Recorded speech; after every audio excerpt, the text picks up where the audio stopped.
الحمد للہ رب العالمین والعاقبۃ للمتقین والصلاة والسلام علی سید الانبیاء والمرسلین اما بعد فاعوذ باللہ من الشیطان الرجیم بسم اللہ الرحمن الرحیم وما ارسلناک الا رحمۃ للعالمین صدق اللہ مولانا العلی العظیم۔ باد توحید کے متوالو، شمع رسالت کے پروانوں، غوث و خواجہ اور رضا کے چاہنے والوں، آئیے سب سے پہلے ہم اور آپ نہایت ہی ادب اور احترام کے ساتھ اپنے اور ساری کائنات کے مرکز عقیدت جناب محمد الرسول اللہ صلی اللہ تعالی علیہ وسلم کی بارگاہ بے کس پناہ میں جس طرح سے میں آپ کو پڑھاؤں میرے ساتھ مل کر پورا مجمع بآواز بلند ہدیہ غلامی درود و سلام کے انداز میں پیش کر لیں۔ پڑھیں الصلاۃ والسلام علیک یا رسول اللہ، الصلاۃ والسلام علیک یا حبیب اللہ، الصلاۃ والسلام علیک یا نبی اللہ، وعلی آلک واصحابک یا نور اللہ صلی اللہ تعالی علیہ وسلم۔ رب کعبہ کی بارگاہ میں دعا ہے، مولا اپنے حبیب صاحب لولاک صلی اللہ تعالی علیہ وسلم کے صدقہ طفیل ہم تمام حاضرین اور سامعین کو تو دم واپسی تک حق کہنے، حق سننے اور اپنے حق والے بندوں کے دامن سے وابستہ رہنے کی توفیق نصیب فرما۔ میرے کریم تیرے محبوب صلی اللہ علیہ وسلم کی میلاد پاک کی نسبت سے اس بابرکت محفل میں تمام آنے والوں کو موت آنے سے پہلے ایک مرتبہ ماہ ربیع النور کی 12 تاریخ مدینے میں نصیب فرما، اور اس محفل پاک میں ہم جو کچھ بھی سنتے ہیں، سیکھتے ہیں، سمجھتے ہیں، اس پر ہمیں تمام عمر عمل کرنے کی توفیق نصیب فرما۔ صبح طیبہ میں ہوئی بٹتا ہے باڑا نور کا، صبح طیبہ میں ہوئی بٹتا ہے باڑا نور کا، صدقہ لینے نور کا آیا ہے تارا نور کا۔ اور یا رسول اللہ صلی اللہ تعالی علیہ وسلم، میں گدا تو بادشاہ بھر دے پیالہ نور کا، میں گدا تو بادشاہ بھر دے پیالہ نور کا، نور دن دونا تیرا دے ڈال صدقہ نور کا۔ اور حضور کے آنے سے پہلے دنیا کا کیا حال تھا؟ بریلی کے تاجدار فرماتے ہیں، ناریوں کا دور تھا دل جل رہا تھا نور کا، ناریوں کا دور تھا دل جل رہا تھا نور کا، تم کو دیکھا ہو گیا ٹھنڈا کلیجہ نور کا۔ اور اس شعر کے ذریعے ہمارے امام نے ہمیں ایک عقیدہ دیا۔ ہم اہل سنت والجماعت کے لوگوں کا ماننا ہے کہ ہمارے آقا صلی اللہ علیہ وسلم بشر بھی ہیں اور نور بھی ہیں۔ اللہ نے پہلے آپ کو نور کی شکل میں پیدا کیا، اور اس کے بعد روئے زمین پر اللہ نے آپ کو بشر کی شکل میں جلوہ گر فرمایا ہے۔ سب سے پہلے اللہ نے اپنے نور سے اپنے حبیب کے نور کو بنایا، اور پھر اس نور کو بشر کی شکل میں آمنہ خاتون کے ذریعے 12 ربیع الاول کو صبح صادق کے وقت مکہ معظمہ کی سرزمین پر ظاہر فرمایا ہے۔ تو ہمارا عقیدہ یہ ہے کہ حضور بشر بھی ہیں اور نور بھی ہیں۔ گویا آپ یوں اسے کہہ سکتے ہیں کہ حضور بشر تو ہیں، لیکن ہمارے اور آپ کی طرح معمولی بشر نہیں ہیں، بلکہ ہمارے نبی نوری بشر ہیں۔ ہم اور آپ معمولی بشر ہیں اور ہمارے آقا نوری بشر ہیں۔ میرے پیارے آقا کے پیروانوں، تو ہمارے امام نے عقیدہ دیا، ہم صرف حضور ہی کو نور نہیں مانتے، بلکہ فرماتے تیری نسل پاک میں ہے بچہ بچہ نور کا، تیری نسل پاک میں ہے بچہ بچہ نور کا، اور تو ہے عین نور تیرا سب گھرانہ نور کا۔ ہم اور آپ اسی نور والے آقا کا میلاد منانے کے لیے یہاں جمع ہوئے، اور آج مجھے 2 عنوانات دیے گئے ہیں جس پر مجھے گفتگو کرنا ہے، لیکن یہ دونوں عنوانات اتنا زیادہ تفصیل طلب ہیں کہ 1-1.25 گھنٹے کی تقریر میں ان دونوں عنوانات کا حق ادا کرنا یہ میرے لیے بڑا مشکل ہے۔ ایک تو محبت اہل بیت اور دوسرا قرآن سے کامیابی کے نسخے۔ اب یہ دونوں چیزیں 1 گھنٹے کی تقریر میں بیان کرنا تھوڑا سا مشکل ہے میرے لیے، میرے پیارے آقا کے پیروانوں، لیکن سرسری طور پر انشاءاللہ کوشش کروں گا کہ ان دونوں عنوانات پر تھوڑی سی روشنی ڈال دوں، تاکہ جو میزبان ہیں ان کا دل رہ جائے اور میں آپ کو کچھ سمجھانے میں بھی کامیاب ہو جاؤں انشاءاللہ۔ لیکن اس سے پہلے اگر آپ کی اجازت ہو تو میں ایک اعتراض کا جواب دے دوں، اجازت ہے آپ کی؟ میرے پیارے آقا کے پیروانوں، 12ویں شریف کا چاند جب آسمان پر چمکتا ہے تو سوشل میڈیا پر نبی کی میلاد کی مخالفت کے میسیجز بھی وائرل ہونے لگتے ہیں۔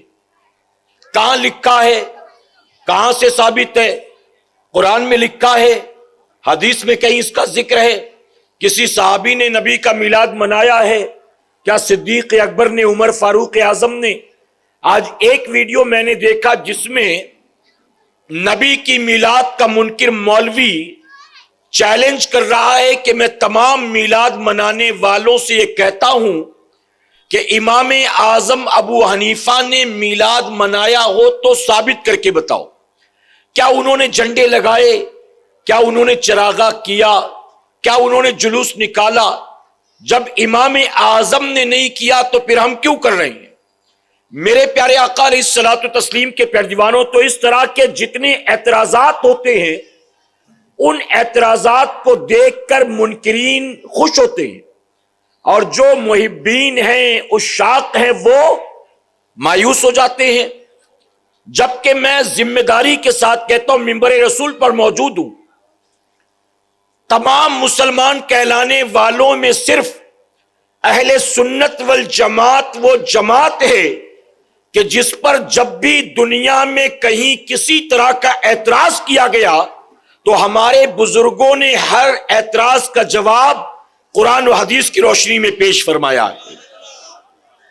آج بھی آپ سوشل میڈیا پر، انٹرنیٹ پر دیکھیں تو اہل سنت والجماعت کے عقائد ہوں یا اہل سنت والجماعت کے معاملات ہوں، جتنے بھی مناظرے ملیں گے آپ کو اس کے خلاف، ان تمام مناظروں میں چاہے وہ مناظرہ کرنے والا سو کالڈ اہل قرآن ہو، نام نہاد اہل حدیث ہو، یا اپنے آپ کو تبلیغی کہلاتا ہو، یا وہ کوئی رافضی ہو یا خارجی ہو، کسی بھی فرقے سے تعلق رکھتا ہو، یہاں تک کہ وہ نبی کی ختم نبوت کا منکر قادیانی کیوں نہ ہو، اہل سنت والجماعت سے جب بھی دنیا کے کسی کونے میں جس ٹاپک پر بھی مناظرہ ہوا ہے، جتنے باطل فرقے والے ہیں یا تو یہ ہارے ہیں یا تو یہ بھاگے ہیں۔ اللہ نے ہمیشہ کامیابی صرف محبوب کے عاشقوں کو عطا فرمایا ہے۔ لیکن کہتے ہیں نا کتے کی دم ٹیڑھی کی ٹیڑھی، گما پھرا کر پھر وہی سوال، کہاں لکھا ہے کہاں لکھا ہے؟ اچھا 11 مہینے انہیں یاد نہیں آتے یہ سوالات، صرف یاد آتا ہے تو میلاد کے مہینے میں کہاں لکھا ہوا ہے؟ اور جانتے ان کا حال کیا ہے؟ 11ویں کہاں لکھا، 12ویں کہاں لکھا، چھٹی کہاں لکھا، عرس کہاں لکھا، لنگر کہاں لکھا، جلوس کہاں لکھا، جھنڈا کہاں لکھا؟ یہ سارے سوالات وہ ہم سے پوچھتا رہتا ہے۔ ہم نے کبھی ان سے پوچھا کہ لوٹا کہاں لکھا، بستر کہاں لکھا، مسجد کو مسافر خانہ بنانا کہاں لکھا، بوڑھی ماں کو بیمار بستر پر چھوڑ کر تیرا 40 دن کے لیے نکل جانا کہاں لکھا؟ ہم نے کبھی پوچھا؟ بتائیے کبھی پوچھا؟ ہم نے تو ان کو ان کے حال پہ چھوڑ رکھا ہے، جو تم کو سمجھ میں آئے تم کرو، اور جو ہم سنیوں کو ہمارے بزرگوں نے بتایا ہمیں وہ کرنے دو۔ لیکن یہ اپنا سب کچھ کرنے کے ساتھ ساتھ ہم سے پوچھتے رہتے یہ کہاں وہ کہاں یہ کہاں۔ اور حال یہ ہے لوگوں کے سامنے جاتے ہیں تو اتنے مظلوم بنتے ہیں کہ کہتے ہیں کہ دیکھو سنی ہمیشہ ہمارے پیچھے لگا رہتا ہے۔ دیکھا کہ نہیں دیکھا آپ نے؟ یہ ہمیشہ ہمارے پیچھے پڑے رہتے ہیں، لیکن پھر بھی دنیا کے سامنے مظلوم بنتے اور کہتے دیکھو ہمیشہ سنی ہمارے پیچھے لگا رہتا ہے، تمہارے علماء ہم کو ایسا بولتے، 11ویں میں بھی ایسا، 12ویں میں بھی ایسا، میلاد میں بھی ایسا، جلسے میں بھی ایسا، جمعہ میں بھی ایسا، جب دیکھو ہماری برائیاں ہوتی رہتی۔ میرے پیارے آقا کے پیارے دیوانوں، حقیقت تو یہ ہے کہ یہ پیچھے ہمارے پڑا رہتا ہے، لیکن مظلوم بننے کے لیے کہتا ہے کہ سنی ہمارے پیچھے پڑا ہے۔ لیکن جانتے ہو سچائی یہ ہے کہ سنی کبھی خود بڑھ کر کسی کو چھیڑتا نہیں ہے، لیکن اگر کوئی چھیڑ دے تو پھر سنی چھوڑتا بھی نہیں ہے۔ سنی خود بڑھ کر چھیڑتا نہیں، لیکن کوئی چھیڑ دے تو پھر چھوڑتا نہیں ہے۔ اور چھوڑے کیوں؟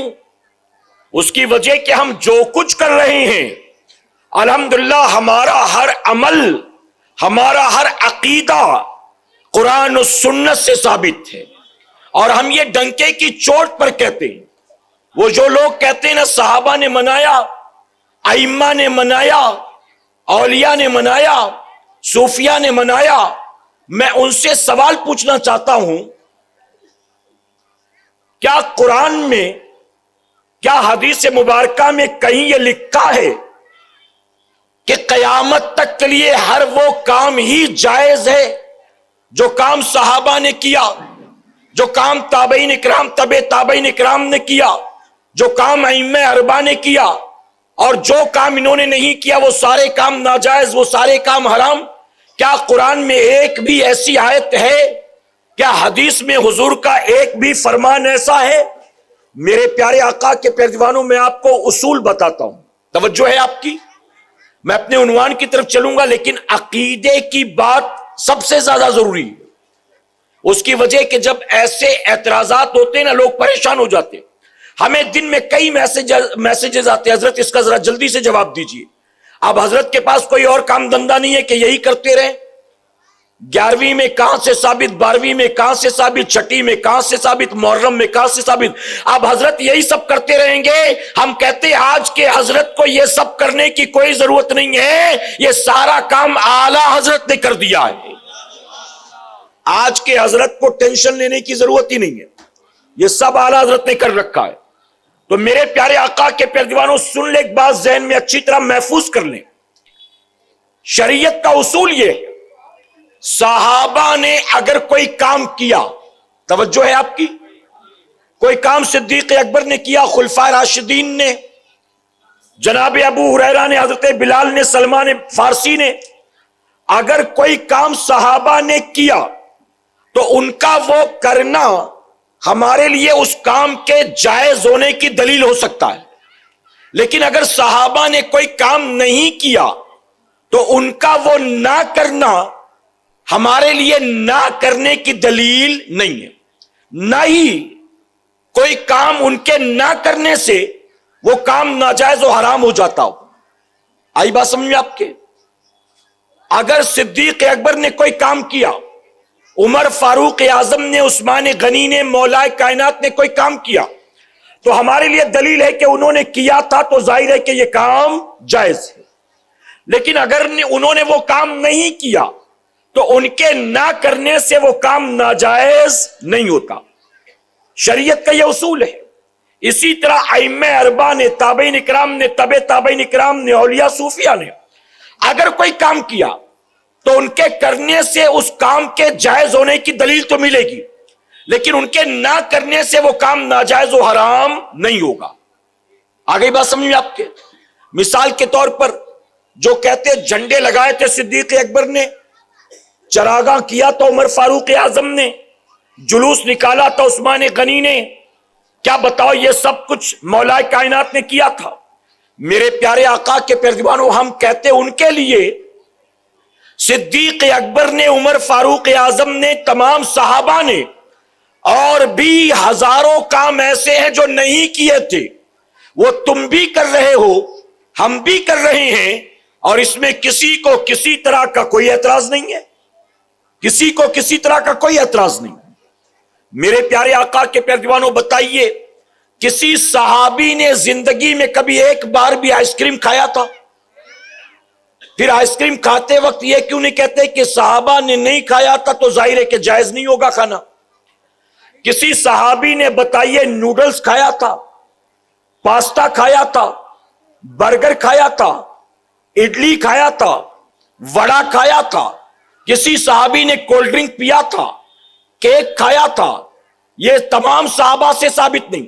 تو کیا کہیں گے چونکہ ان سب نے نہیں کھایا تو اس کا کھانا ناجائز ہے؟ آپ کہیں گے؟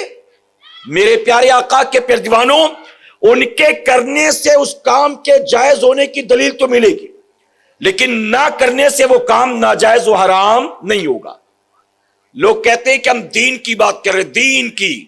یہ کھانے پینے کی بات کہاں سے لے کر آ گئے آپ؟ یہ سموسے، وڑے، آئس کریم اور کیک کی بات کہاں سے لے کر آ گئے؟ ہم دین کی بات کر رہے ہیں. تو ہم کہتے ہیں چلو دین ہی کی بات کر لو. جس طرح سے ہم قرآن آج پڑھتے، یہ پہلا پارا، یہ دوسرا پارا، یہ تیسرا پارا، آج ہمارے پاس قرآن شریف جو 30 پاروں کی شکل میں موجود ہے، کوئی بڑا سے بڑا مولوی کسی بھی فرقے سے تعلق رکھتا ہو ثابت کر کے بتا دے کہ اس طرح سے صحابہ کے دور میں قرآن 30 پارے میں موجود تھا. ثابت کر کے بتاؤ. اب اس سے بڑا بھی کوئی دین ہو، دین کی بات ہوگی؟ اس سے بڑی بھی. میرے پیارے آقا کے پیارے دیوانوں، اسی طرح سے جو آج 2 منزلہ 3 منزلہ ہم مدرسے کی عمارت تعمیر کرتے ہیں، کسی صحابی نے بنایا ہو تو ثابت کر کے بتاؤ. پہلے سال مدرسے میں یہ پڑھایا جائے گا، دوسرے سال یہ پڑھایا جائے گا، تیسرے سال یہ پڑھایا جائے گا. صحابہ کے زمانے میں یہ بات تھی؟ کیا یہ چیز موجود تھی؟ ثابت کر کے بتاؤ. آج درس نظامی میں جو کچھ پڑھایا جاتا تمہارے مدرسے میں، ہمارے دارالعلوم میں، کیا صحابہ کے زمانے میں یہ چیزیں تھی؟ پھر تم یہ کیوں کر رہے ہو؟ کیا یہ جائز ہے؟ میرے پیارے آقا کے پیارے دیوانوں، آج مسجد کے اندر نل لگے ہوئے ہیں. کیا صحابہ کے زمانے میں مسجدوں میں نل تھے؟ سرخ رنگ کے کارپیٹ تھے، پنکھے لگے تھے، ایئر کنڈیشن لگے تھے؟ یہ ساری چیزیں بھی تو ان سے ثابت نہیں ہے، تو پھر یہ تم بھی کرو ہم بھی کریں تو جائز. اور میلاد خالی سنی منائے، 11ویں خالی سنی منائے، ڈیک خالی سنی کرے تو جائز نہیں. میرے پیارے آقا کے پیارے دیوانوں، ہم کہتے ہیں اگر تمہیں نہیں کرنا تو نہ کرو، لیکن کرنے والوں کو چھیڑا نہ کرو. اس کی وجہ کہ اپنے اپنے مقدر کی بات ہے. ارے دنیا کا یہودی بھی اپنا برتھ ڈے مناتا ہے، عیسائی بھی اپنے بیوی بچوں کا برتھ ڈے مناتا ہے، دنیا کے مشرکین بھی اپنے دوست احباب کا برتھ ڈے مناتے ہیں. لیکن اللہ کا بے پناہ کرم اور احسان ہے، ہم خوش عقیدہ سنی مسلمان کتنے خوش نصیب ہیں. ہم کسی اور کا منائیں نہ منائیں، لیکن 12 ربیع الاول کو اللہ کے حبیب کا میلاد ضرور منایا کرتے. نثار تیری چہل پہل پر ہزاروں عید ربیع الاول، نثار تیری چہل پہل پر ہزاروں عید ربیع الاول، سوائے ابلیس کے جہاں میں سبھی تو خوشیاں منا رہی تھی.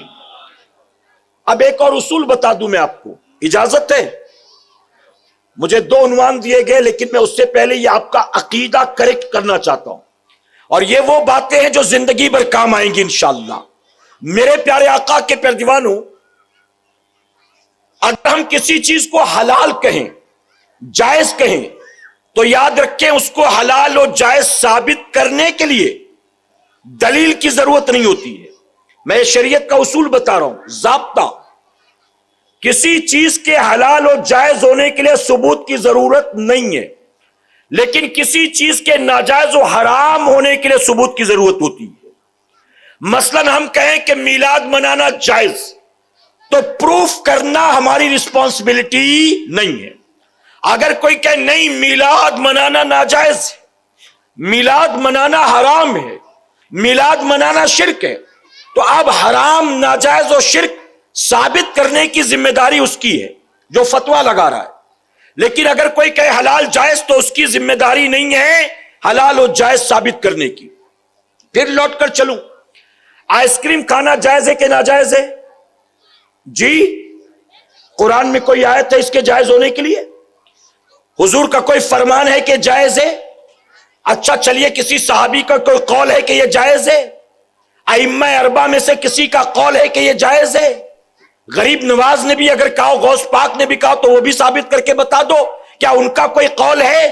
نہیں. تو میرے پیارے آقا کے پیارے دیوانوں، کسی بھی چیز کے جائز و حلال ہونے کے لیے ثبوت کی ضرورت نہیں ہے، ناجائز و حرام ہونے کے لیے دلیل کی ضرورت ہوتی ہے. بلکہ نبی نے یہاں تک فرما دیا، جتنی چیزیں اللہ نے بنائی ہیں وہ سب جائز و حلال ہیں، سوائے ان کے جن کو اللہ نے حرام قرار دے دیا. سمجھے نہیں شاید آپ؟ اللہ نے ہمیں اور آپ کو حلال کی لسٹ نہیں دی ہے، اللہ نے ہمیں اور آپ کو حرام کی لسٹ دی ہے. جتنی چیزیں حرام ہیں وہ بتا دیا گیا. اب جتنی چیزیں حرام وہ بتا دیا گیا، اب جو اس میں نہیں ہے وہ کیا ہے؟ جی، حرام کی لسٹ میں جو نہ ہو وہ ظاہر ہے کہ حلال ہے، اور لسٹ میں جو ہو وہ کیا ہے؟ حرام ہے. آپ ڈاکٹر کے پاس جاتے ہیں دوا لینے، شاید یہ مثال سمجھ میں آ جائے آپ کے.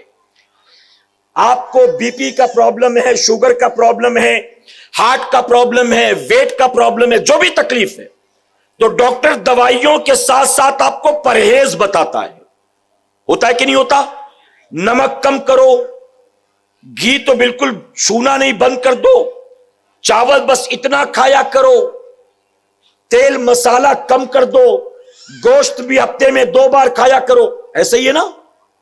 آپ کو ڈاکٹر جن جن چیزوں سے بچنا ہے وہ بتاتا ہے. کیا کیا کھانا ہے وہ بتاتا ہے. کیا کیا کھانا ہے بتاتا ہے. اڈلی کھا سکتے ہو، ڈوسا بھی کھا سکتے ہو، تپا بھی کھا سکتے ہو، مینڈو وڑا بھی کھا سکتے ہو. لسٹ دیتا ہے وہ. جن سے بچنا ہے وہ بتاتا ہے، جو جو کھا سکتے وہ نہیں بتاتا ہے. اسی طرح اللہ رسول نے جو چیزیں حرام تھی وہ بتا دیا.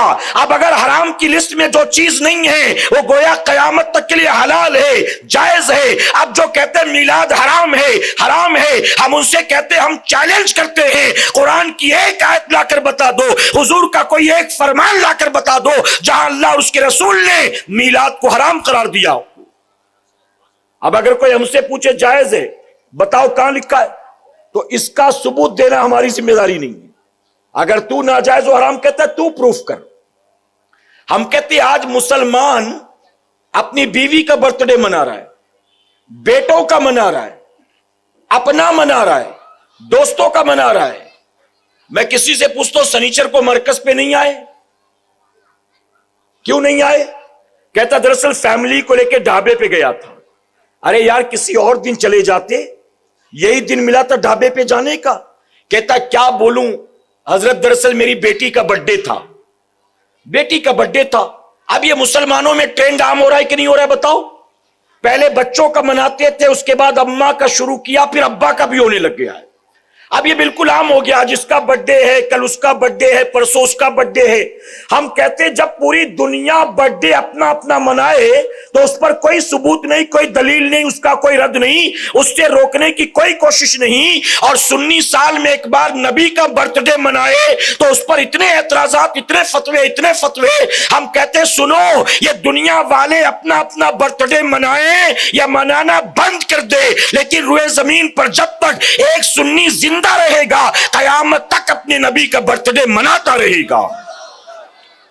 اسی کو میرے امام نے کہا، حشر تک ڈالیں گے ہم پیدائش مولا کی دھوم، حشر تک ڈالیں گے ہم پیدائش مولا کی دھوم. مثل فارس نجد کے قلعے گراتے جائیں گے اور خاک ہو جائیں یا دو جل کر، مگر ہم تو رضا دم میں جب تک دم ہے میلاد ان کا مناتے جائیں گے۔ کہیں انشاءاللہ۔ تو میرے پیارے آقا کے پیارے دیوانوں، اگر کوئی پوچھ بیٹھے تو ٹینشن لینے کی ضرورت نہیں ہے، مطمئن رہو۔ الحمدللہ میلاد منانا قرآن و سنت سے ثابت ہے۔ اور میرے پیارے آقا کے پیارے دیوانوں، اگر بات کی جائے صحابہ کی، ہم کہتے ہیں صحابہ کی بات کرتا ہے کہ منایا تھا کہ نہیں منایا، منایا کہ نہیں۔ ارے صحابہ کا جواب بعد میں دیں گے، صحابہ کے آقا و مولا کیا بات کر لیتے۔ تو نبی کے غلاموں کی بات کرتا ہے، یار نبی کی بات کر لیں۔ میرے آقا ہر پیر کو روزہ رکھتے تھے، بخاری شریف کی حدیث شریف ہے بڑی مشہور، ہر پیر کو روزہ رکھتے تھے۔ صحابہ نے پوچھا کہ آقا ہر پیر کو روزہ کیوں رکھتے ہیں؟ تو حضور نے فرمایا کہ اسی دن میں پیدا ہوا تھا اور اسی دن اللہ نے مجھ پر وحی کا نزول شروع کیا۔ اس دن میں پیدا ہوا اور اس دن قرآن نازل ہونا شروع ہوا۔ اب اگر پیدائش کی کوئی اہمیت نہ ہوتی تو نبی صرف اتنا فرماتے کہ اس دن اللہ نے مجھ پر قرآن نازل فرمایا ہے، لیکن قرآن کے نزول سے پہلے حضور نے اپنی برتھ ڈے کی بات کی، اپنی پیدائش کی بات کی۔ ہم کہتے ہیں تو صدیق اکبر، عمر فاروق اعظم، عثمان غنی اور مولا علی سے ثبوت ڈھونڈتا ہے۔ ارے خود ان کی آقا و مولا نے ہر پیر کو اپنا میلاد منایا ہے۔ ہم سنی سال میں ایک بار منائیں تو تجھے برداشت نہیں ہوتا ہے، ہم جن کی سال میں ایک بار مناتے ہیں وہ نبی تو ہر ہفتے اپنا میلاد منایا کرتے تھے۔ ہم حلوہ کھا کے مناتے ہیں، نبی روزہ رکھ کر مناتے تھے۔ تو پتا چلا یہ بھی جائز ہے، وہ بھی جائز ہے، دونوں طریقے جائز ہیں۔ آگئی بات سمجھ میں؟ میرے پیارے آقا کے پیارے دیوانوں، ایک صحابہ اکرام، ایک صحابی رسول تھے، کعب احبار ان کا نام تھا، بہت مشہور ہے کعب احبار ان کا نام۔ یہ یہودیوں کے بہت بڑے عالم تھے۔ صحابہ ان کو گھیر لیتے تھے اور گھیر کر ان سے کہتے کہ ہمیں توریت میں حضور کی میلاد کی جو آیات ہے نا وہ پڑھ کے سنائیے، توریت میں جو حضور کے آنے کا ذکر ہے نا وہ پڑھ کے سنائیے۔ پتہ چلا کہ صحابہ تو یہودی عالم سے توریت میں جو حضور کی میلاد کی آیات تھی وہ بھی سننا پسند کرتے تھے۔ اگر آج ہم نبی کی میلاد کی وہ آیات جو قرآن میں موجود ہیں وہ لوگوں کو جمع کر کے سنائیں تو کیا یہ شرک ہے؟ کیا یہ بدعت یا حرام و ناجائز ہے؟ میرے پیارے آقا کے پیارے دیوانوں، اپنے اپنے مقدر کی بات ہے، کسی کے نصیب میں جلنا لکھا ہے اور کسی کے نصیب میں منانا لکھا ہے۔ اب اسی ضمن میں ایک بات اور عرض کر دوں، اجازت ہے آپ کی؟ بات ذہن میں آئی، بہت اچھی طرح سے اس بات کو سمجھیں۔ میلاد کا منانا یہ قرآن و سنت سے ثابت ہے۔ میلاد کا منانا یہ باعث ثواب بھی ہے، باعث رحمت بھی ہے، باعث برکت بھی ہے، باعث نجات بھی ہے۔ لیکن یہ بات بھی اچھی طرح سمجھ لو کہ میلاد کا منانا نہ فرض ہے نہ واجب ہے۔ عمل اچھا ہے، کرنے پہ انعامات ہیں، ثواب ہے، لیکن فرض یا واجب نہیں ہے۔ یعنی کرو گے تو ثواب، نہیں کیا تو کوئی گناہ نہیں ہوگا۔ آئی بات سمجھ میں آپ کے؟ کیا تو ثواب، نہیں کیا تو کوئی گناہ نہیں۔ تو اب اس سے نتیجہ کیا نکلا؟ اس سے نتیجہ یہ نکلا کہ جن کو منانا ہے منائیں اور جن کو نہیں منانا وہ نہ منائیں۔ اور یہ بھی سمجھ لیں، جو نہیں مناتے، منانے والے ان کو نہ چھیڑیں، اور جو مناتے ہیں نہ منانے والے ان کو نہ چھیڑیں۔ وہ ان کو نہ منانا مبارک، ان کے نصیب میں یہی لکھا ہے، اور ہمیں اور آپ کو اللہ کے حبیب کی میلاد منانا مبارک، اللہ نے ہمارے مقدر میں یہی لکھا ہے۔ تو میرے پیارے آقا کے پیارے جوانوں، یہ میں نے ایک سوال کا جواب دیا کہ کہاں لکھا ہوا ہے، کہاں سے ثابت ہے۔ آگئی بات سمجھ میں آپ کے؟ اب زندگی بھر اس کو یاد رکھیں، اور کل کوئی پوچھ بیٹھے تو پریشان نہ ہو۔ کل کتنی بڑی سے بڑی وہ دلیل لے کر آئے، اپنے مولویوں کے اقوال لے کر آئے اور کہے کسی ایک صحابی نے نہیں منایا تھا، تو بھی پریشان ہونے کی ضرورت نہیں ہے۔ ارے تمام صحابہ کے امام، انبیاء کے بعد جن کا سب سے بلند ہے مقام، وہ صدیق اکبر فرماتے ہیں جو نبی کی میلاد پر 1 دینار خرچ کرے گا وہ جنت میں میرے ساتھ ہوگا۔ اب اس زمانے میں چائنا کے بلب تو ملتے نہیں تھے کہ صدیق اکبر لے آتے، محمد علی روڈ پر جھنڈے کی دکانیں تو تھی نہیں کہ اس وقت صدیق اکبر لے آتے۔ تو اس دور میں صحابہ نے اپنے اعتبار سے بنایا ہے، اور آج کا مسلمان اپنے اعتبار سے منا رہا ہے۔ تو بن جھنڈے، بن لائٹوں کے، بن کرسی، مائک اور ٹیبل اور اسٹیج کے جب صحابہ کا میلاد منانا جائز، تو موجودہ دور کی یہ ساری چیزیں استعمال کر کے ان کے ساتھ بھی نبی کا میلاد منانا جائز۔ اب اس ضمن میں اور بولوں گا تو میرا وہ عنوان رہ جائے گا۔ اب آگے بڑھتے، اجازت ہے آپ کی؟ ایک بار درود شریف پڑھ لیں آپ۔ اللہ رب محمد صلی اللہ علیہ وسلم نحن عباد محمد صلی اللہ علیہ وسلم۔ محبت اہل بیت، میرے پیارے آقا کے پیروانوں، ایک دن صحابہ اکرام نے آپس میں چندہ کر کے ڈھیر سارا مال اکٹھا کیا۔ اور اکٹھا کیوں کیا؟ مقصد یہ تھا کہ اس مال سے حضور اکرم صلی اللہ علیہ وسلم کی خدمت کی جائے، کیونکہ آقا ہر وقت امت کے غم میں مصروف رہتے ہیں، ہر وقت امت کی فکر میں لگے رہتے ہیں۔ ان کا اپنا ذاتی کوئی کاروبار تو ہے نہیں، نبی کا خود کوئی سورس آف انکم تو ہے نہیں، لیکن نبی پر خرچے بہت زیادہ ہیں۔ ہماری تو ایک فیملی ہے، حضور کی تو اس وقت 9 فیملیز ہیں، 9 گھر کا راشن پانی بیوی سب کچھ دیکھنا ہے۔ اس کے علاوہ یہاں وہاں سے بھی لوگ حضور کی بارگاہ میں آتے رہتے ہیں، ضرورت مند اپنی ضرورتیں بیان کرتے، تو حضور کے خرچے بہت زیادہ ہیں اور حضور کی سورس آف انکم کوئی نہیں۔ تو چلو ہم حضور کی خدمت کرتے۔ لوگوں نے پیسہ جمع کیا اور حضور کے چچا حضرت عباس رضی اللہ عنہ کو آگے بڑھایا، سارا مال ان کے حوالے کیا اور کہا کہ چلو نبی کی بارگاہ میں اسے پیش کریں۔ سیدنا عباس رضی اللہ عنہ وہ سارا مال لے کر صحابہ کو ساتھ لے کر حضور کی بارگاہ میں حاضر آئے۔ جانتے ہو جناب عباس حضور کے رشتے میں چچا لگتے ہیں، لیکن چچا ہونے کے باوجود بھی نبی کی تعظیم کیسی؟ انہی جناب عباس سے کسی نے ایک مرتبہ پوچھا تھا آپ نبی کریم صلی اللہ علیہ وسلم سے کتنے بڑے؟ یعنی ایج وائز چاچا لگتے ہیں، وہ آپ کے بھتیجے، تو آپ کتنے بڑے ہیں؟ تو اب جانتے ہو کیا جواب دیا؟ آپ نے فرمایا تو بڑے تو میرے آقا ہی ہیں۔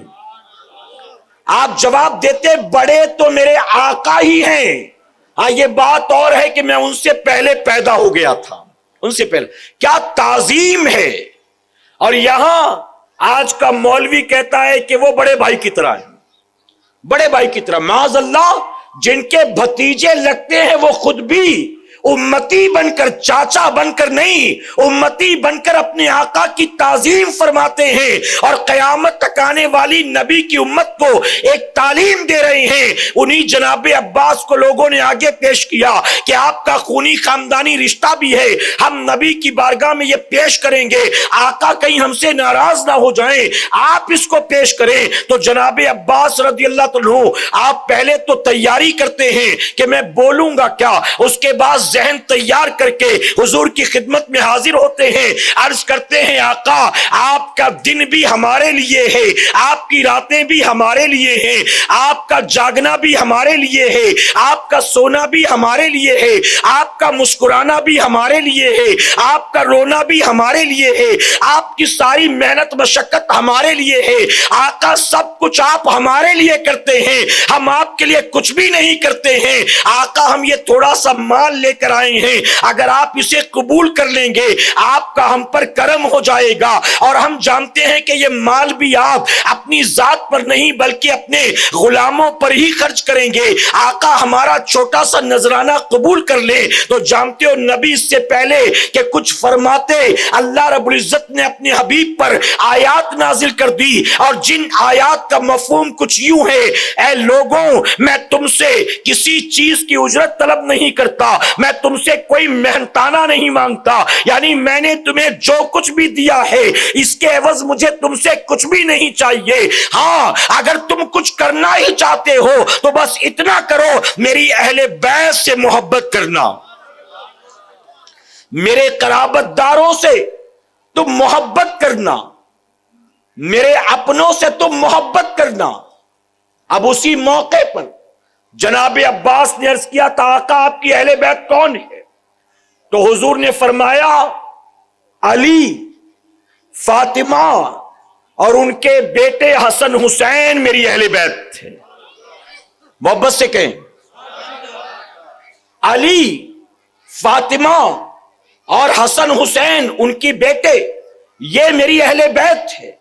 میرے پیارے آقا کے پیروانوں کیا معلوم ہوا امام الانبیاء جناب محمد رسول اللہ صلی اللہ علیہ وسلم نے اپنے صحابہ کے ذریعے قیامت تک آنے والی امت کو پیغام دے دیا، میری امت سے محبت میری اہل بیت سے محبت کرنا، میری آل سے محبت کرنا۔ ایک اور مقام پر حضور نے فرمایا، آپ سے پوچھا گیا آپ کی اہل بیت کون؟ تو فرماتے عبد المطلب کی آل یہ میری اہل بیت ہے، ان سے محبت کرنا۔ اور عبد المطلب کی آل سے مراد مولائے کائنات بھی، امام حسن حسین بھی، خاتون جنت بھی ان کے ساتھ، حضرت عباس رضی اللہ عنہ کی اولاد بھی، جناب جعفر طیار کی اولاد بھی، یعنی وہ سب جناب عبد المطلب کی اولاد میں سے جو لوگ ایمان لائے وہ سب حضور کی اہل بیت۔ میرے پیارے آقا کے پیروانوں حجۃ الوداع کے موقع پر یا کسی جنگ کے موقع پر میرے نبی نے واپسی کے وقت صحابہ کو جمع کر کے خطبہ پڑھا تھا۔ غدیر خم کے مقام پر آقا نے وہاں پر ایک خطبہ پڑھا، جس خطبے میں میرے نبی نے فرمایا تھا لوگوں میں تمہارے درمیان دو بھاری بھرکم چیزیں چھوڑے جا رہا ہوں، جو ان دو چیزوں کو مضبوطی سے تھامے گا۔ بہت توجہ سے سنیے گا، آپ نے ذرا بھی دائیں بائیں دیکھا تو مس کر دیں گے۔ حضور نے فرمایا دو بھاری بھرکم چیزیں تمہارے درمیان چھوڑے جاتا ہوں، جو ان دو چیزوں کو مضبوطی سے تھامے گا وہ کبھی گمراہ نہیں ہوگا۔ اور وہ دو چیزیں کیا ہیں؟ حضور نے فرمایا ایک تو اللہ کی کتاب قرآن ہے، کہ قرآن نور بھی ہے، قرآن ہدایت بھی ہے۔ پھر نبی نے قرآن کے فضائل بیان کیے، اور اس کے بعد فرمایا دوسرا میری اہل بیت ہے، اور نبی نے پھر 3 مرتبہ فرمایا اے لوگوں میری اہل بیت کے بارے میں تم اللہ سے ڈرنا، میری اہل بیت کے بارے میں تم اللہ سے خوف کرنا، میری اہل بیت کے بارے میں تم اللہ سے خوف کرنا۔ نبی نے 3 مرتبہ قرآن کی بات آئی تو نبی نے فرمایا پہلی چیز قرآن ہے، اور جب اہل بیت کی بات آئی تو حضور نے 3 مرتبہ یہ فرمایا۔ اب یہاں مفسرین فرماتے ہیں نبی کی نگاہیں غیبدہ دیکھ رہی تھی کہ قیامت تک جتنے مسلمان کہلانے والے فرقے پیدا ہوں گے وہ قرآن کی عظمت و شان کے منکر نہیں ہوں گے، وہ قرآن تو پڑھیں گے، وہ قرآن تو پڑھائیں گے، وہ قرآن حفظ بھی کریں گے، وہ قرآن کی طرف بلائیں گے، وہ قرآن لوگوں کو سنائیں گے۔ اگر وہ دشمنی کریں گے، وہ بغض رکھیں گے، عداوت رکھیں گے، تو قرآن سے نہیں بلکہ میری اہل بیت سے کریں گے۔ اسی لیے قرآن کا ذکر ایک بار اور اہل بیت کا نام حضور نے 3 بار۔ میری اہل بیت کے بارے میں اللہ سے خوف کرنا، میری اہل بیت کے بارے میں اللہ سے خوف کرنا۔ جانتے ایک مرتبہ امام حسن حسین نبی کے پہلو میں تھے، میرے آقا نے اللہ کی بارگاہ میں عرض کیا اللہ یہ میری اہل بیت ہے، میں ان سے محبت کرتا ہوں، اے اللہ تو بھی ان سے محبت کر، اور جو ان سے محبت کرے تو انہیں اپنا محبوب بنا لے۔ میرے پیارے آقا کے پیارے دیوانوں، فرمایا گیا اہل بیت سے محبت کرنا یہ ہمارے ایمان کا حصہ ہے۔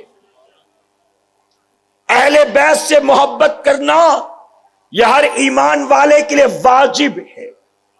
اگر ہم اور آپ مسلمان کہلاتے ہیں، ہم اور آپ خوش عقیدہ سنی کہلاتے ہیں، لیکن ہمارے دل میں ذرہ برابر بھی اہل بیت کے لیے بغض ہے، حسد ہے، کینہ ہے، نفرت ہے، تو یاد رکھنا ہمارا انجام کیا ہوگا۔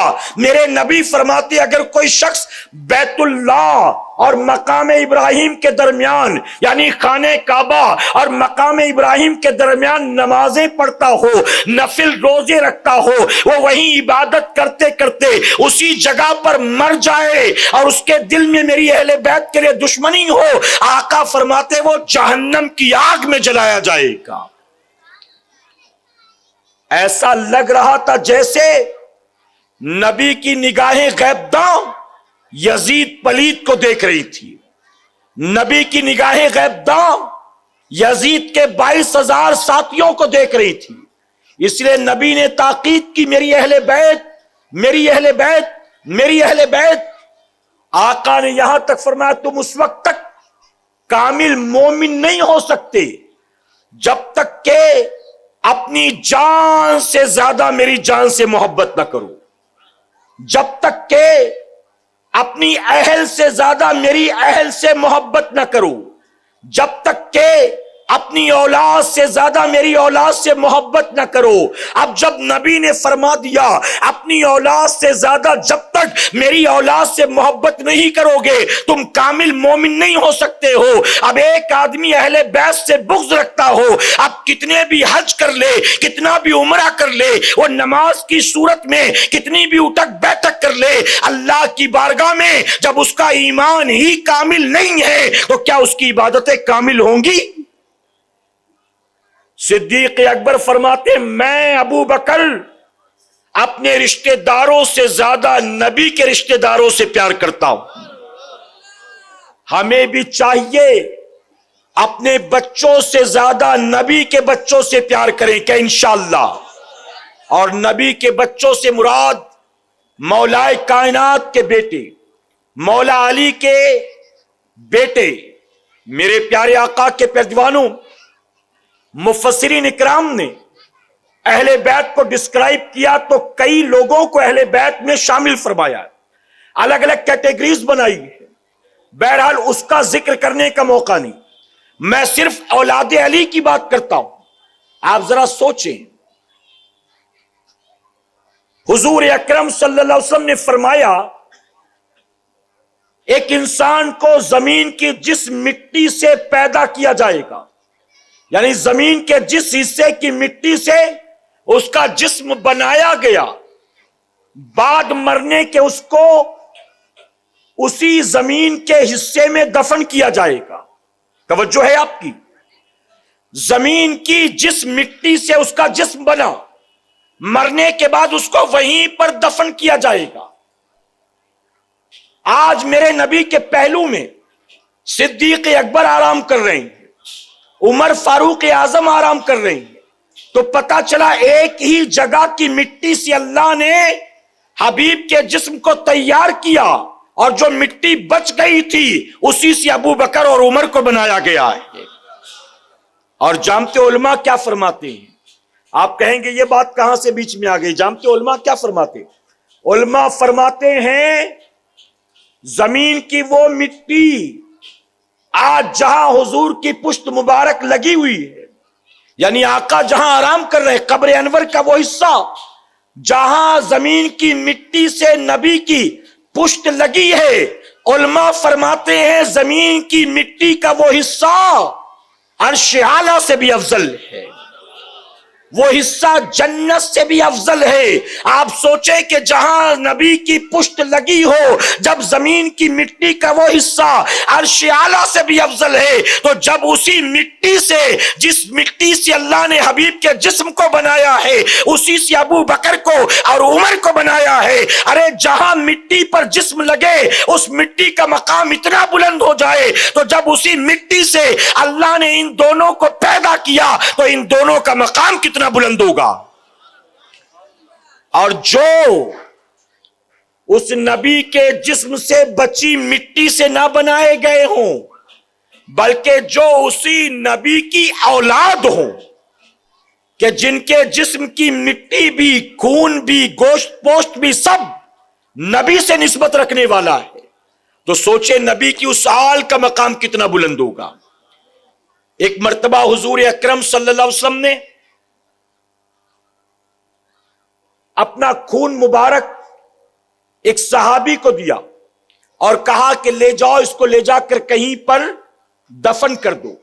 آج ہجامہ کراتے ہیں نا ہم لوگ، تو پچنا لگوانا اس کو کہتے ہیں۔ تو حضور نے اپنا ہجامہ کروایا اور خون نکال کر دیا، کہا لے جا کر اس کو کسی جگہ پر دفن کر دو۔ اب وہ صحابی رسول لے کر گئے، لیکن لے جانے کے بعد سوچ رہے کہ اس کو کہاں دفن کروں، ایسی جگہ جہاں اس کی بے حرمتی نہ ہو، جہاں کسی کے قدم نہ پڑے۔ اب وہ کشمکش میں تھے، فائنلی انہوں نے کیا کیا، انہوں نے حضور کا وہ خون مبارک پی لیا۔ انہوں نے سوچا اگر میں کہیں بھی دفن کرتا ہوں تو بے حرمتی کے امکانات ہیں، بے ادبی کا شک و شبہ ہے، چلو میں اس کو پی لیتا ہوں۔ انہوں نے پی لیا۔ اب حضور کی بارگاہ میں واپس آئے، حضور نے فرمایا کہ اچھی جگہ دفن کیا ہے نا؟ عرض کرتے آقا ایسی جگہ دفن کر دیا کہ وہاں بے حرمتی کے کوئی امکانات نہیں ہیں، وہاں بے حرمتی کے کوئی امکان نہیں ہے۔ آقا فرماتے کہاں دفنا کرائے ہو؟ عرض کرتے آقا میں نے اس کو پی لیا۔ اللہ اکبر، میں نے پی لیا۔ اب آپ سوچے ہماری انگلی کٹ جائے، بچے بھی پینسل چھیلتے چھیلتے بلیڈ لگ جائے، انگلی کٹ جائے تو منہ میں رکھ کر چوسنے لگتے ہیں۔ آپ جانتے ہیں مسلمان کا یا کسی کا بھی خون جو ہے وہ حرام ہوتا ہے، اس کو یوں پینا چوسنا یہ جائز نہیں ہے۔ اب اس صحابی نے نبی کا خون پی لیا، میرے نبی نے ڈانٹا نہیں، نبی نے تنبیہ نہیں کی۔ آقا نے فرمایا کہ جا، اللہ نے ہمیشہ کے لیے تجھ پر جہنم کی آگ کو حرام قرار دے دیا ہے، یعنی تیرے بدن میں تیرے نبی کا خون پہنچ گیا، اب تجھ پر ہمیشہ کے لیے جہنم کی آگ حرام ہو گئی۔ ہم کہتے جس نے تھوڑا سا خون ارے نبی کا پیا تھا اس پر جہنم کی آگ حرام ہو گئی ہے، جو نبی کی آل ہے اس کی رگوں میں اسی نبی کا خون دوڑ رہا ہے، اس کا مقام کتنا بلند و بالا ہوگا۔ میرے پیارے آقا کے پیارے دیوانوں، میں ذمہ داری کے ساتھ کہتا ہوں، برا مت مانیے گا، لاکھ چھاتیاں پیٹیں، لاکھ نعرے لگائیں، لاکھ دعوے کریں، لیکن اللہ رسول نے ہم پر اور آپ پر اپنی اہل بیت کا جو حق رکھ دیا ہے، ہم کتنا بھی کچھ کر لے جائیں نبی کی آل کی محبت کا حق ادا نہیں کر سکتے۔ جیسے نبی کا حق ادا نہیں کر سکتے ہو، نبی کی آل کی خدمت کا حق بھی ادا نہیں کر سکتے ہو۔ کر سکتا ہے کوئی؟ عبداللہ ابن مبارک کتنے پائے کے بزرگ تھے، ولی کامل، ایک مرتبہ مسجد سے درس دے کر نکلے۔ آپ جب نکلے تو پورا مجمع بھی پیچھے پیچھے، لوگ آپ کے ساتھ ساتھ چل پڑے۔ ایک سید زادے سے ملاقات ہو گئی مسجد کے باہر گلی میں۔ سید زادے نے کہا عبداللہ یہ کیا بھیڑ لگا رکھی ہے، تو چلتا ہے تو تیرے پیچھے پیچھے مجمع چلتا ہے، کیا بات کیا ہے؟ وہ جو سید صاحب تھے وہ باعمل نہیں تھے، تو جانتے ہو جناب عبداللہ ابن مبارک نے کیا کہا؟ عبداللہ ابن مبارک نے کہا کہ میرے باپ دادا نے جو کیا نا، تو نے سید ہو کر اس کو اپنایا، اس وجہ سے تو گمنامی کے اندھیرے میں زندگی گزارتا ہے، تجھے کوئی پوچھتا نہیں، اور جو تمہارے باپ دادا نے کیا اس کو میں نے اپنا لیا، میرے باپ دادا کی وراثت تو نے اپنائی، تیرے باپ دادا کی وراثت کو میں نے اپنایا، اس لیے تجھے کوئی پوچھتا نہیں۔ اللہ نے مجھ کو عزت دی، اللہ نے مجھ کو یہ مقام دیا کہ میں چلتا ہوں تو لوگ پیچھے پیچھے چلتے ہیں۔ سید زادے نے جب یہ سنا تو اس کا دل دکھا، اس کی دل آزاری ہو گئی۔ اب رات کو دونوں اپنے اپنے گھر جا کر سو گئے۔ عبداللہ ابن مبارک کے خواب میں نبی تشریف لاتے، عبداللہ ابن مبارک کے خواب میں آقا تشریف لاتے ہیں، لیکن چہرے پر جلال تھا۔ عرض کرتے آقا کوئی غلطی ہو گئی؟ آقا خواب میں کئی بار جلوگر ہوئے، لیکن جب آئے مسکرا رہے تھے، جب آئے توجہ فرما رہے تھے، آج چہرے کا رنگ بدلا ہے، آقا کوئی گستاخی ہو گئی؟ آقا فرماتے آج تو نے میرے بیٹے کا دل دکھایا ہے، اے عبداللہ آج تو نے میرے بیٹے کا دل دکھایا، جا جا کر اس سے معافی مانگ۔ جناب عبداللہ ابن مبارک کی آنکھ کھل گئی، گھبرا گئے کہ آج مجھ سے کیا غلطی ہو گئی۔ اور وہاں دوسری طرف وہ سید زادے جو تھے وہ بھی سو رہے تھے، ان کے خواب میں بھی نبی تشریف لائے، اور میرے آقا اپنے بیٹے کے خواب میں آ کر کہتے اگر تو میرے بیٹے اگر تو اچھا ہوتا نا، عبداللہ کی ہمت نہیں تھی کہ وہ تجھے ایسا بولتا۔ عبداللہ نے جو بولا ہے نا اس کی وجہ کہ تو نیک نہیں ہے، جا جا کر تو عبداللہ سے معافی مانگ۔ وہ نکلے اپنے گھر سے معافی مانگنے کے لیے، عبداللہ ابن مبارک نکلے اپنے گھر سے معافی مانگنے کے لیے، دونوں کی آپس میں ملاقات ہوتی ہے۔ اے سرکار مدینہ کے پیروانوں، پتہ چلا عبداللہ ابن مبارک جیسا وقت کا امام، وقت کا ولی اور قطب اگر کسی سید زادے کا دل دکھا دے تو نبی اس سے روٹھ جاتے ہیں۔ اگر ہم کسی سید کو معاذ اللہ گالیاں دیں گے، آپ ذرا سوچیں کہ ہمارا انجام کیا ہوگا۔ آپ جانتے ہیں کہ ایسا فتنہ اٹھا تھا کہ جس دور میں مسلمانوں میں دو بڑے گروہ بن گئے تھے، ایک صحابہ کی محبت کا دعوے دار، ایک اہل بیت کی محبت کا دعوے دار۔ ایک کو رافضی کہا جاتا تھا، ایک کو خارجی کہا جاتا تھا۔ ایک صرف اہل بیت اہل بیت اہل بیت صحابہ کی گستاخی، اور دوسرا صرف صحابہ صحابہ صحابہ اور اہل بیت کی گستاخی۔ یہ دو فرقے بن گئے تھے، اور ماحول ایسا بنا دیا گیا تھا جو بھی علی علی کرے اس کو کہا جاتا لگتا ہے رافضی ہو گیا ہے، شیعہ ہو گیا ہے۔ جو بھی امام حسن حسین کا نام لے کہا جاتا لگتا ہے رافضی ہو گیا ہے، شیعہ ہو گیا ہے۔ میرے پیارے آقا کے پیروانوں، آج بھی ہماری محفل میں جب مولائے کائنات کی منقبت پڑھی جاتی ہے، امام حسن حسین کا نام لیا جاتا ہے، تو لوگ کہتے ہیں کہ اب تو سنیوں نے بھی رافضیوں والا طریقہ اپنا لیا، یہ کیا دن رات علی علی علی علی کرتے رہتے ہو؟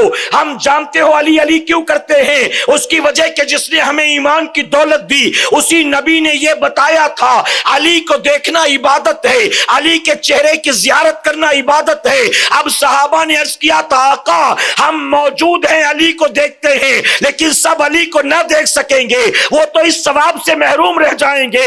نبی نے فرمایا نہیں نہیں، وہ محروم نہیں رہیں گے، جو دیکھیں گے اللہ ان کو بھی ثواب دے گا، اور جو نہ دیکھ سکیں گے علی کا ذکر کریں گے اللہ انہیں بھی ثواب عطا فرمائے گا۔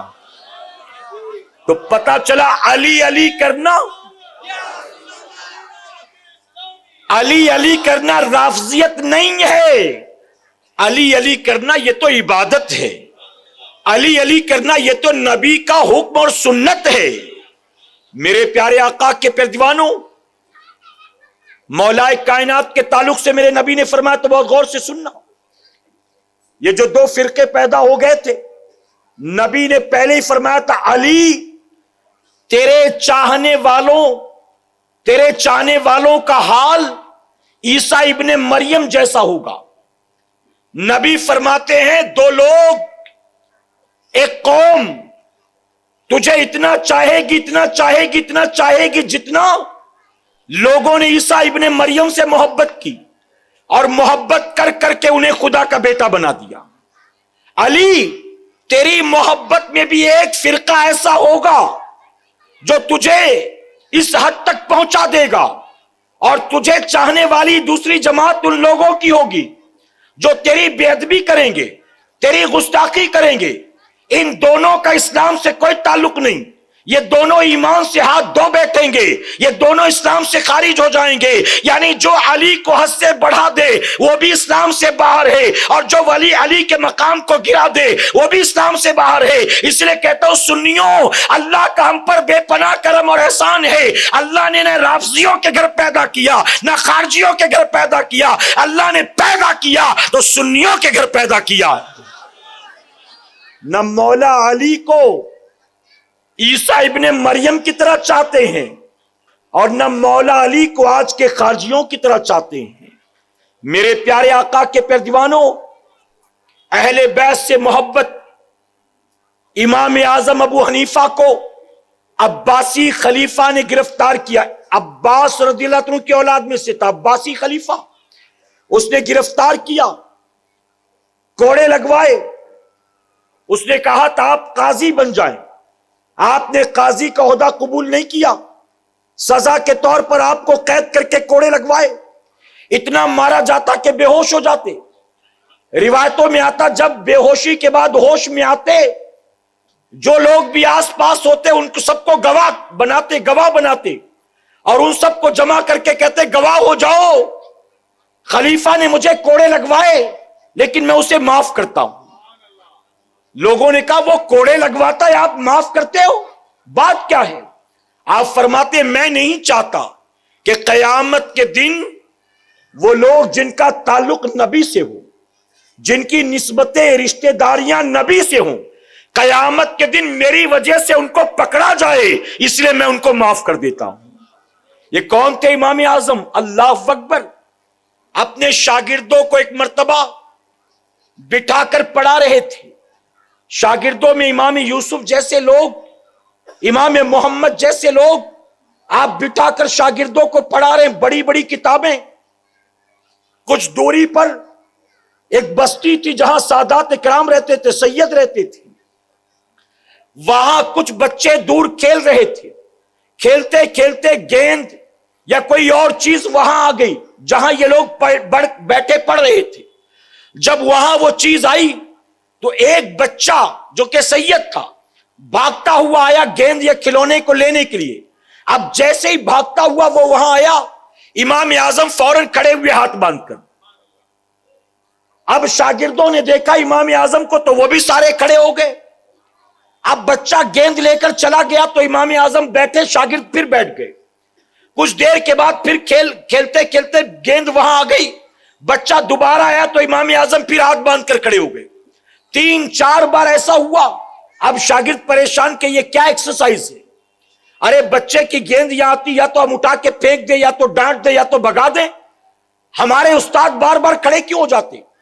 لوگوں نے سوال کیا امام اعظم وہ بچہ یہاں آتا ہے تو آپ کھڑے ہو جاتے ہیں اور آپ کے ساتھ ہمیں بھی کھڑا ہونا پڑتا ہے، پڑھائی میں ڈسٹرب ہو رہا ہے بار بار، آخر بھگاتے کیوں نہیں، کھڑے کیوں ہوتے؟ تو امام اعظم نے فرمایا یہ بچے کس کے ہیں جانتے ہو؟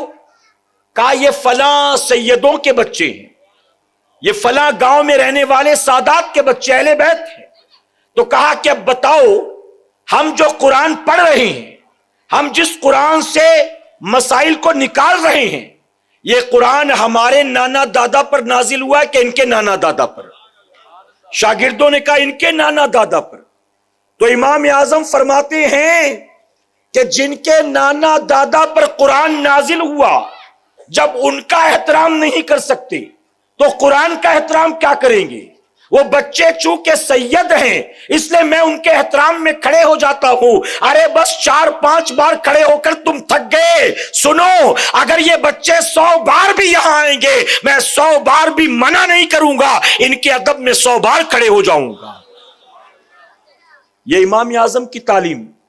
امام اعظم ابو حنیفہ، جتنے سید تھے اس دور کے بڑے بڑے عالم، توجہ ہے نا آپ کی، ہم حنفی ہیں نا، ہمارے امام کی تربیت دیکھیں. اس دور کے جتنے بڑے بڑے سادات علماء تھے امام اعظم نے سب کی شاگردی قبول کی ہے. یہ نہیں دیکھا علم کتنا ہے، پڑھا لکھا کتنا ہے، میرے معیار کا ہے کہ مجھ سے کمتر ہے. جتنے سادات تھے آپ نے سب کی شاگردی اختیار کی، سب کے شاگرد بنے ہیں.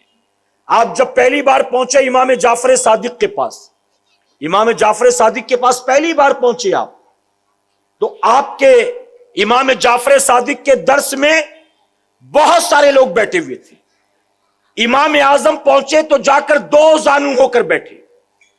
جب دو زانو ہو کر بیٹھے تو پورا مجمع آپ کی دیکھا دیکھی دو زانو ہو کر بیٹھ گیا۔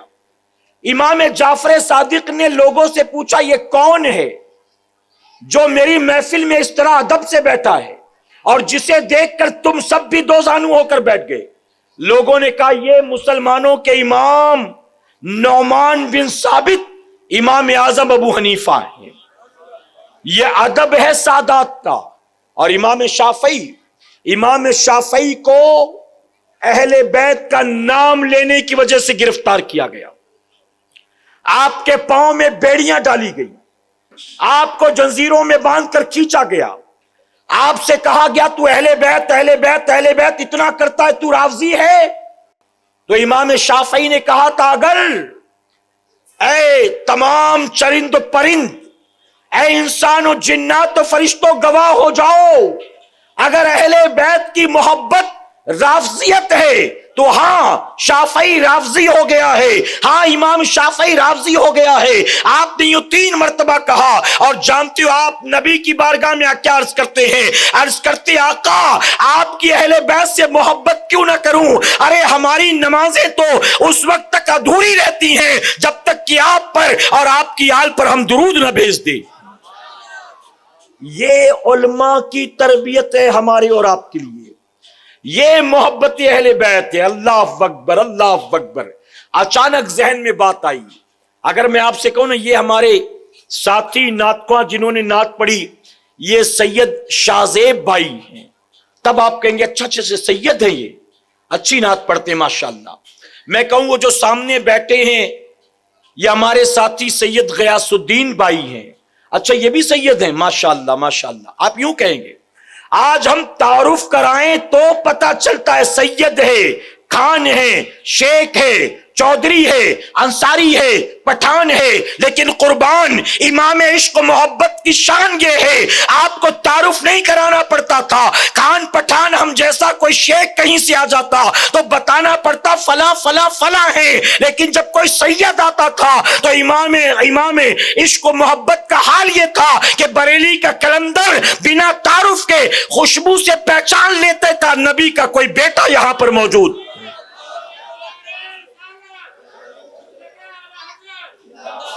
خوشبو سے پہچان لیتے تھے۔ اور وہ واقعہ تو سنا ہوگا بڑا مشہور کہ جب کسی دعوت میں جانے کے لیے آپ کو کہاروں نے ڈولی میں بٹھایا تھا، مرسڈیز تو تھی نہیں، لگژری کارز تو تھی نہیں، آپ کو ڈولی میں بٹھایا گیا اور وہ کہار لے کر چلے۔ ابھی کچھ دور گئے تھے، آپ نے فوراً اندر سے کہا جلدی سے ڈولی نیچے اتارو، اتارو جلدی۔ اتارا گیا، آپ نے فوراً ان چاروں سے جو کہار تھے جنہوں نے ڈولی کاندھے پر اٹھائی تھی ان مزدوروں سے آپ نے فرمایا سچ سچ بتاؤ تم میں سید کون ہے، سچ سچ بتاؤ تم میں سید کون؟ چاروں خاموش تھے، کہنے لگے ہم تو ضرورت مند لوگ ہیں، ہم تو غریب لوگ ہیں، ہم تو مزدور لوگ ہیں۔ آپ نے فرمایا تم چاروں میں سید کون ہے بتاؤ؟ ایک نے گردن جھکائی، آنکھیں بھر آئیں، اس نے کہا میں سید ہوں۔ آپ نے فوراً کہا آپ سید زادے ہو کر یہ کر رہے ہیں؟ کل قیامت کے دن میں نبی کی بارگاہ میں کیا جواب دوں گا؟ میرے نبی جب مجھ سے کہیں گے اے احمد رضا میری محبتوں کے دعوے تو 1000 کرتا تھا اور میرے بیٹے کے کاندھے پر سواریاں کرتا تھا، تو میں آخر نبی کو کیا جواب دوں گا؟ مجھے معاف کر دیں۔ وہ سید زادے سے کہتے رہے مجھے معاف کر دو، ارے وہ عالم نہیں تھا، حافظ نہیں تھا، وہ کوئی پیر اور شیخ نہیں تھا، بلکہ ایک مزدور غریب سید تھا، لیکن وقت کا امام اس سے معافیاں مانگتا ہے۔ آخر کار سید زادے نے کہا میں آپ کو معاف کرتا ہوں۔ آپ فرماتے بہت بڑا کرم کیا آپ نے مجھ کو معاف کر کے، آپ نے معاف تو کر دیا لیکن ابھی ایک کام اور باقی ہے۔ انہوں نے کہا اب کیا کرنا ہوگا؟ آپ نے فرمایا اب ڈولی میں آپ سوار ہوں گے، 3 طرف سے یہ مزدور اٹھائیں گے، ایک طرف احمد رضا کاندھا لگائے گا اور جہاں سے آپ لے کر آئے تھے وہیں تک آپ کو لے کر جاؤں گا، تب جا کر میرے دل کو کہیں سکون ملنے والا ہے۔ یہ تعلیم ہمیں کس نے دی ہے؟ یہ کسی بدعتی نے نہیں دی ہے، یہ کسی قبر پجوا نے نہیں دی ہے۔ اور ہم تو کہتے ہیں غریب مزدور بے پڑھا لکھا سید مل گیا تھا تو میرے امام نے وہ خدمت کی ہے۔ اگر امام جعفر صادق مل جاتے تو میرے امام کی خدمت کیا ہوتی؟ اگر امام زین العابدین مل جاتے تو میرے امام کی کیفیت کیا ہوتی؟ یہ محبت اہل بیت ہے، میرے پیارے آقا کے پیارجوانوں۔ کسی نے میرے امام سے پوچھا، سید اگر شاگرد ہو، سبق یاد نہ کرے، پڑھائی پر دھیان نہ دے، تو کیا اسے بھی سزا دے سکتے ہیں؟ تو آپ نے کہا بطور استاد اس شاگرد کو بھی سزا دی جا سکتی ہے، لیکن جب سزا دیں تو دل میں یہ نیت ہو کہ سید زادے کے پاؤں میں کیچڑ لگ گیا ہے، میں اس کو صاف کر رہا ہوں، کیچڑ لگ گیا میں اس کو صاف کر رہا ہوں، یہ نیت ہو۔ ایسے نہیں کہ دشمن سمجھ کے مار رہا ہے۔ کبھی کبھی سوشل میڈیا پر ویڈیو آتا ہے نا، ایسا مارتے ایسا مارتے ایسا مارتے ہیں، ایسا لگتا ہے کہ شاگرد نہیں ہے، اس کو دشمن مل گیا باپ دادا کا، بدلہ لے رہا ہے اس سے۔ آپ نے فرمایا نیت یہ ہو کہ سید زادے کے پیر دھلواتا ہوں۔ اللہ اکبر۔ یہاں ایک بڑی پیاری روایت یاد آئی، اجازت ہے آپ کی؟ آج ہم سید کے پیر چھو لیں، سید کے پیر کو اگر صاف کر دیں تو کوئی یہ بڑا کمال نہیں۔ سنو، امام حسین آپ جوان تھے، بارش کا موسم تھا، آپ اپنے گھر سے نکلے مسجد نبوی شریف میں آنے کے لیے۔ آپ جانتے ہیں کہ بارش میں کتنا بھی بچنے کی کوشش کرو راستے میں کیچڑ ہوتا ہے، راستے میں کیچڑ کپڑے پر پیر میں یہاں وہاں لگی جاتا ہے۔ جب امام علی مقام مسجد کی طرف آ رہے تھے، آپ جوان تھے، جناب ابو ہریرہ مسجد میں موجود تھے، آپ کے سر کے داڑھی کے بال سفید ہو چکے تھے۔ جب امام حسین مسجد کے اندر تشریف لائے، جناب ابو ہریرہ نے دیکھا کہ بارش کی وجہ سے آپ کے پیروں میں کیچڑ لگ گیا ہے۔ جناب ابو ہریرہ فوراً قریب جاتے ہیں، نیچے بیٹھ جاتے ہیں، ایک ہاتھ سے ان کے پیروں کو پکڑتے ہیں، ایک ہاتھ سے اپنی امامہ شریف کے شملہ کو لیتے ہیں، ان کے پیر کے کیچڑ کو صاف کرتے ہیں۔ امام حسین نے کہا یہ آپ کیا کر رہے ہیں؟ آپ کی عمر دیکھیں، میری عمر دیکھیں، یعنی میں ابھی کڑیل جوان ہوں، آپ اتنے بزرگ ہیں اور آپ یہ کر رہے ہیں۔ تو جناب ابو ہریرہ فرماتے ہیں میں عمر دیکھ کر آپ کی خدمت نہیں کر رہا ہوں، میں تو آپ کی نسبت دیکھ کر آپ کی خدمت کر رہا ہوں۔ عمر میری زیادہ ہے، نسبتیں آپ کی اعلیٰ ہے، نسبتیں آپ کی۔ میرے پیارے آقا کے پیارجوانوں، کیا کیا بیان کیا جائے، کیا کیا بتایا جائے۔ محبت اہل بیت کے باب کھلیں گے نا، بہت دور تک بات جائے گی۔ صرف اتنا ہمارے اور آپ کے لیے کافی ہے کہ ہمارے دلوں میں اللہ نے اصحاب رسول اور آل رسول ان دونوں کی محبت پیدا فرمایا ہے۔ ہم جتنا مولا کائنات سے امام حسن حسین سے پیار کرتے ہیں، ہم جتنا امام زین العابدین سے، امام باقر، امام جعفر صادق سے پیار کرتے ہیں، ہم اس سے 1% کم نبی کے کسی صحابی سے محبت نہیں کرتے۔ ہم جتنا آل رسول سے پیار کرتے ہیں اتنا ہی نبی کے ایک ایک غلام سے محبت کرتے ہیں۔ اور کیوں نہ کریں؟ نبی نے خود فرمایا میری آل کشتی نوح کی طرح ہے، میری آل نوح علیہ السلام کی کشتی کی طرح ہے کہ جو اس میں سوار ہوا اس کا بیڑا پار ہوا، اور جو اس میں سوار نہ ہوا وہ برباد ہو گیا۔ اور ایک مقام پر میرے نبی نے فرمایا میرے صحابہ آسمان کے ستاروں کے مانند ہیں۔ محبت سے کہیں، یہ دونوں چیزیں میرے نبی نے دو الگ الگ موقعوں پر بیان کی۔ نبی نے دونوں چیزیں دو الگ الگ موقعوں پر بیان کی، لیکن ہمارے بزرگوں نے دونوں کو ایک ساتھ جمع کر کے بتا دیا۔ ایک آدمی جب کشتی پر سوار ہو کر سفر پر نکلتا ہے تو منزل تک پہنچنے کے لیے اسے ستاروں کا سہارا ضروری ہوتا ہے۔ صرف ستاروں کو دیکھے گا تو بھی منزل تک نہیں پہنچے گا، صرف کشتی میں بیٹھا رہے گا تو بھی منزل تک نہیں پہنچے گا۔ اور الحمدللہ سنی یہ اہل بیت کی محبت کی کشتی میں سوار ہو کر صحابہ جیسے ستاروں کے دامن کو پکڑ کر جنت کے راستے پر چلے جا رہے ہیں۔ ایک جماعت نے صرف اہل بیت کی بات کی، کشتی میں بیٹھ گئے، ستاروں کو نہیں دیکھ رہے، منزل تک پہنچیں گے۔ اور ایک نے صرف صحابہ کی بات کی، خالی ستارے ہی دیکھ رہے ہیں کھڑے کھڑے، وہ منزل تک پہنچیں گے۔ اور ہم اہل بیت کی محبت کی کشتی میں سوار ہو کر نور و ہدایت کے ستاروں کو دیکھ کر ان کی رہنمائی میں اپنی منزل کی طرف بڑھے چلے جا رہے ہیں، تو کامیاب وہ باطل فرقے نہیں ہیں، کامیاب اہل سنت والجماعت کے لوگ ہیں۔ اللہ اپنے حبیب پاک کے صدقے ہمیں آپ کو سب کو کہنے سننے سے زیادہ عمل کرنے کی توفیق عطا فرمائے۔ درمیان گفتگو مجھ سے جانے انجانے میں کوئی غلطی خامی رہ گئی، آپ سب کو گواہ بنا کر سچے دل سے توبہ کرتا ہوں۔ رب میری توبہ قبول فرمائے اور ہماری اس محفل پاک کو میرا کریم قیامت میں ہمارے لیے، ہمارے والدین کے لیے بخشش اور نجات کا ذریعہ بنائے۔ وما علینا الا البلاغ۔